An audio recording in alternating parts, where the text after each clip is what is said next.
नमस्कार, स्वागत है आपका टीवी 9 के इस शुद्ध पॉलिटिकल डिबेट शो में।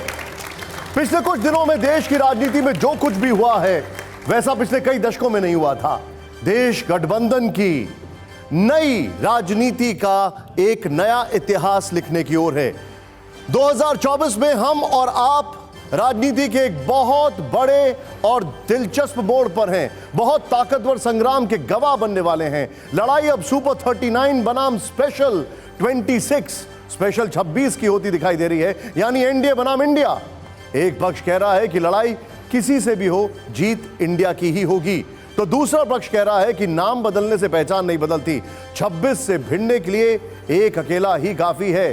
तो आज टीवी 9 भारतवर्ष के स्टूडियो में सबसे निष्पक्ष, सबसे स्पष्ट, सबसे सार्थक बहस होने वाली है कि 2024 में कौन जीतने वाला है, मोदी या भारत का विपक्ष का इंडिया।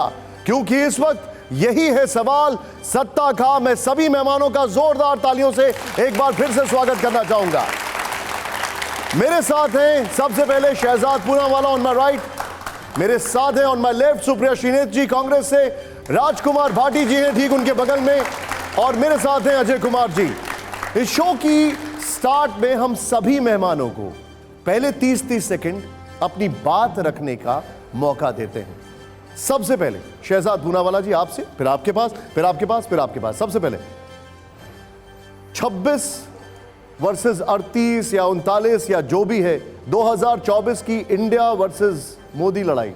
देखिए, ऐसा है कि केवल नाम में इंडिया रखने से चरित्र और नियत इंडिया वाली हो जाए ये ज़रूरी नहीं है। नाम में तो ईस्ट इंडिया कंपनी के भी इंडिया था, पर वो लूटने आई थी और इनका भी कोई मकसद इससे कोई अलग नहीं है। आप पूछिए ना, आज मैं जब देखता हूं तो इनका इंडिया क्या है। हम लोग तो स्टार्टअप इंडिया, खेलो इंडिया की बात करते हैं, ये कहते हैं unjust India. Schedule caste, schedule tribe लोग जो है नग्न अवस्था में घूम रहे हैं छत्तीसगढ़ में अपने अधिकारों के लिए। इनका इंडिया क्या है, 52 लोग मारे जाते हैं तृणमूल कांग्रेस के पंचायती राज चुनाव में। अधीर रंजन जी तो बोलते हैं पर ये लोग कुछ बोल नहीं पाते। जिस प्रकार से आपने देखा है कि राजस्थान में जो स्थितियां बनी हुई है, जहां पर एक परिवार को जला दिया जाता है, तो ये होता है बर्न इंडिया। तो ये बर्न इंडिया, लूट इंडिया का सवाल नहीं है। और वैसे भी आपको निशान जी बता दूं कि अगर आप गधे को घोड़ा बोलने लगेंगे तो वो घोड़े की तरह थोड़ी दौड़ेगा। पर सवाल ये बनता है कि आज जब बात करते हैं इंडिया की, तो मैं बोलता हूं इंडिया वाली नियत है क्या। अभी हाल ही में महाराष्ट्र की विधानसभा में इन्हीं के साथ ही अबू आजमी कहते हैं वंदे मातरम का विरोध करेंगे, बस 30 सेकंड स्ट्राइक का विरोध, शहजाद जी मैं आपके पास आ रहा हूं, का विरोध 30 सेकंड जो है 11 का दोष पाकिस्तान से हटाकर भारत पर डालते हैं। ये इंडिया वाला सुप्रिया जी इसका जवाब देना चाहिए। सुप्रिया जी, नाम बदला है, तैयारी बहुत जबरदस्त चल रही है, 26 वर्सेस 38 या 39 है, India versus Modi, India versus NDA है, क्या रणनीति? 21 जुलाई 2023 को दिन के 1 बजे हम इंडिया, भारत, चुनाव, भाजपा, कांग्रेस की बात नहीं कर सकते हैं। हम बात करेंगे मणिपुर की, और हम बात करेंगे उन 2 औरतों की जिनको नग्न अवस्था में घुमाया गया। और एक औरत होने के नाते मुझे शर्म आती है, 78 दिन तक एक भी व्यक्ति की गिरफ्तारी नहीं हुई, और गिरफ्तारी तब एक व्यक्ति की हुई जब जन आक्रोश हुआ और सोशल मीडिया पर फोटो आई। 78 दिन तक सरकार चुप रहती है, 78 दिन तक मुख्यमंत्री चुप रहते हैं, 78 दिन बाद मुख्यमंत्री कहते हैं ऐसे एक नहीं, ऐसे सैकड़ों केसेस हुए हैं। प्रधानमंत्री ने 78 दिन तक मणिपुर का मां नहीं बोला। लड़ाई इस इंडिया वर्सेस इस सत्ता के विरोध में है, सिर्फ और सिर्फ ये लड़ाई है। लड़ाई है उन 2 औरतों की अस्मिता की, लड़ाई है कानून व्यवस्था के ध्वस्त होने की, लड़ाई है गरीबी बनाम अडानी की, लड़ाई है भुखमरी बनाम धन्ना सेठों की, ये लड़ाई है।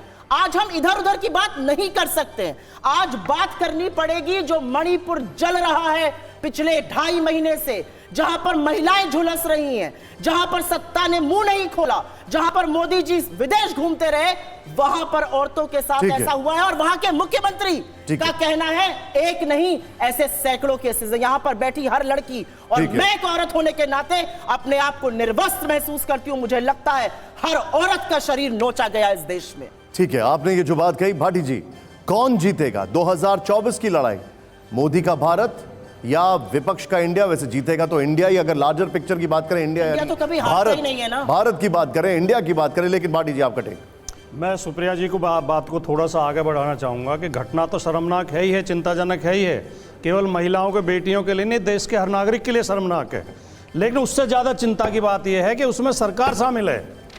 मणिपुर की सरकार इस षड्यंत्र में शामिल है, और जो सरकार की सत्तारूढ़ पार्टी है वो पार्टी शामिल है, उस पार्टी की मानसिकता शामिल है।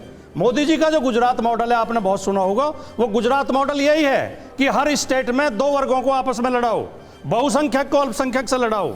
उन्होंने राजस्थान में गुजरों को और मीणाओं को लड़ाया, उन्होंने हरियाणा में जाटों को और सैनियों को लड़ाया, उन्होंने महाराष्ट्र में जाके जो पटेल हैं उनको दूसरे लोगों से लड़ाया, गुजरात में, महाराष्ट्र में मराठों को लड़ाया, बिहार में और उत्तर प्रदेश में यादवों को आदर्श से लड़ाया, अब मणिपुर में जाके वही खेल कर दिया है। बहुत चिंता की बात यह है कि एक घटना 2 महीने 2.5 महीने पुरानी है। पुलिस की कस्टडी से वो महिलाएं छीनी गई थी, पुलिस के संज्ञान में था, सरकार को पता था। माननीय प्रधानमंत्री जी ने 2 फर्जी शब्द भी तब बोले हैं जब उसकी वीडियो पूरी दुनिया ने देख ली है। यह शर्मनाक है। सरकार होती किस लिए है? ऐसा लगता है कि मणिपुर में कोई सरकार नाम की चीज नहीं है और भारत में भी सरकार नाम की चीज नहीं है। इसलिए इंडिया जो बना है, ये संगठन, ये इंडिया इन विपदाओं से देश को बचाने के लिए है। इंडिया जीतेगा और देश विरोधी लोगों को हराएंगे।